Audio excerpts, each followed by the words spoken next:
The world awoke to the sounds of war. News alerts flashing, explosions in ancient cities, missiles streaking across the sky. Operation Epic Fury, a joint US-Israeli assault on Iran, not a border skirmish, but a direct strike at the heart of a nation. Shockwaves rippled globally. Leaders in London, Beijing and beyond watched with alarm. The fragile balance of world peace shattered in an instant. The stated goal to stop Iran from building a nuclear weapon. But necessity for one nation is aggression for another. Stock markets trembled, diplomats scrambled, and ordinary people watched in fear. The future, once certain, was now shrouded in uncertainty. This story explores the first moments of the attack, the immediate response, and the history that led here. We'll see how Iran retaliated, how neighbours were drawn in, and the risks that now threaten the world. Oil, the global economy, and the fate of millions hang in the balance. The initial reports were fragmented, but the scale was clear. The largest air campaign in the Middle East in decades. The world was forced to confront the consequences of this action. This was no remote event. Its impact was already global. The path forward was unknown. The world held its breath, waiting for what would come next. A new chapter in history had begun. Operation Epic Fury began in darkness, a full-spectrum assault by US and Israeli forces. Bombers, jets, naval ships and submarines struck Iran's military and political core. Tehran shook as missiles hit near the presidential palace and supreme leader's compound. Mehrabad airport burned. Isfahan, Karaj and Kermanshah were also targeted. The goal? Dismantle Iran's power, not just damage it. Months earlier, Operation Midnight Hammer had destroyed Iran's main nuclear sites. The US warned Iran not to restart its program. Failed talks in Geneva sealed the path to war. Iranian state media was silent at first, fueling speculation. Supreme Leader Khamenei and President Raisi were reportedly safe. An Iranian official promised a crushing response. The world braced for what would follow. The first act was over, the second was about to begin. The scale and coordination stunned military analysts. The attack's justification was rooted in years of tension and failed diplomacy. The region and the world waited for Iran's answer. To understand this war, we must look back. US-Iran relations are defined by mistrust, revolution, and proxy conflict. The 1979 Iranian Revolution overthrew a US-backed monarch, birthing an Islamic republic opposed to American influence. That year, the US embassy in Tehran was seized. 52 Americans held hostage for 444 days. The trauma shaped US perceptions of Iran for generations. In 1983, a truck bomb killed 241 US Marines in Beirut, blamed on Hezbollah, Iran's proxy. After 2003, Iran supplied deadly roadside bombs in Iraq, fueling further animosity. These are not just history, they shape every decision today. For the US, Iran is a revolutionary threat.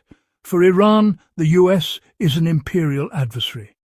Deep mistrust makes diplomacy nearly impossible. Every gesture is seen as a threat. Operation Epic Fury is the latest chapter in a long, troubled story. The roots of this conflict run deep. History fuels the fire burning today. Iran's response was swift and fierce. Missiles launched across the Middle East, no longer a one-sided war, but a regional conflict. US bases in Bahrain and elsewhere were hit, challenging American power directly. Explosions rocked the UAE, Qatar and Kuwait. The Persian Gulf became a war zone.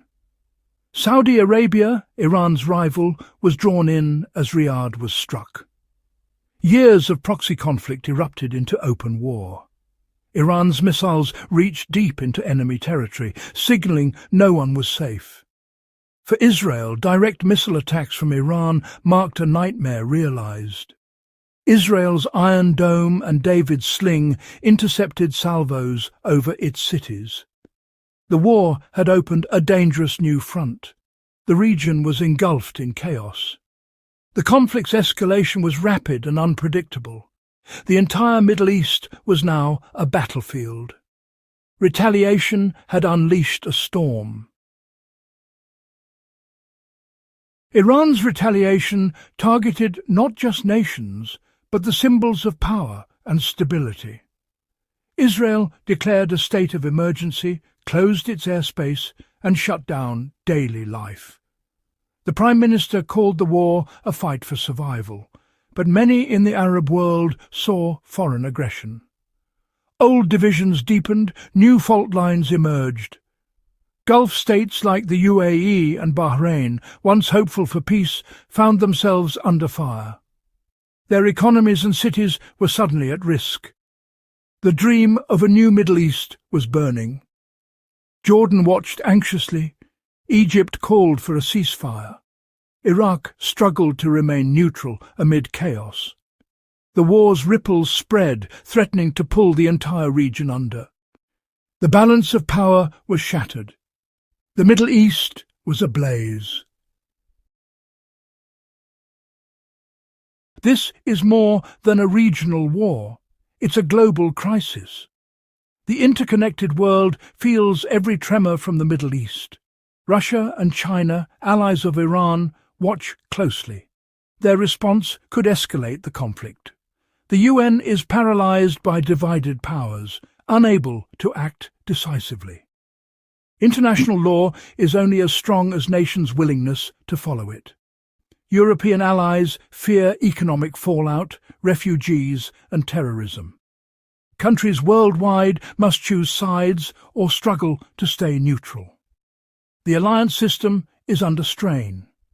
The war forces every nation to reconsider its place in a polarized world. The stakes are global and the consequences unpredictable. At the heart of global risk is the Strait of Hormuz, a narrow waterway vital to the world's oil supply. 20% of global petroleum passes through this strait.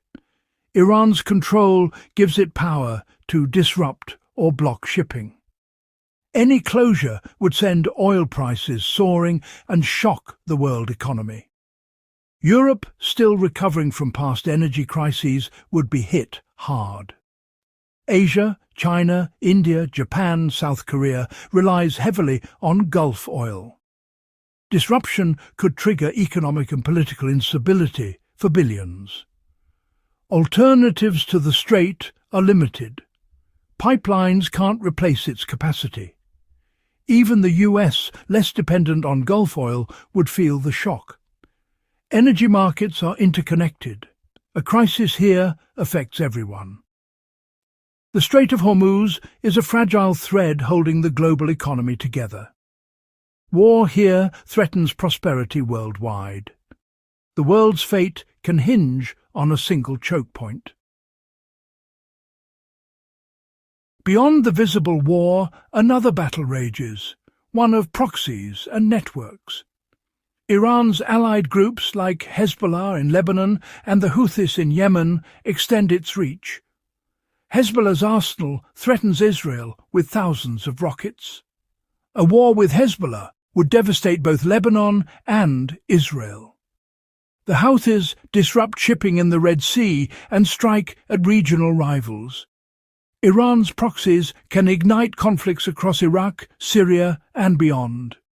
The US and its allies face a strategic nightmare: war without clear front lines. The conflict could spread uncontrollably, fought in cities, deserts, and mountains. Modern warfare is not just armies, but networks and shadows. The battlefield is everywhere and nowhere. The region's stability hangs by a thread. The world stands at a crossroads. Operation Epic Fury and Iran's retaliation have set off a chain reaction with unpredictable consequences. The choices made now will shape generations to come. This conflict exposes the fragility of international systems meant to prevent war. Laws and treaties are only as strong as the will to uphold them. Ancient instincts, fear, ambition, revenge, still threaten peace. Escalation could mean wider war, economic collapse, or even nuclear confrontation. The stakes are higher than ever. But there is another path: de-escalation, diplomacy, and the search for common ground. Peace requires courage, wisdom, and the willingness to listen. It is hard work, building trust where none exists. This tragedy is also an opportunity, a reminder of the value of peace. The world must choose war or reconciliation. The future depends on our decisions now. The choice, as always, is ours. Before you go, don't miss out on our future stories and deep dives into world events. Hit that subscribe button and join our community, where curiosity and conversation shape the world. Turn on notifications so you're always up to date. We value your thoughts, so drop a comment below and let us know what you think about today's crossroads. Thank you for watching, and remember, together we make sense of a changing world. Subscribe now.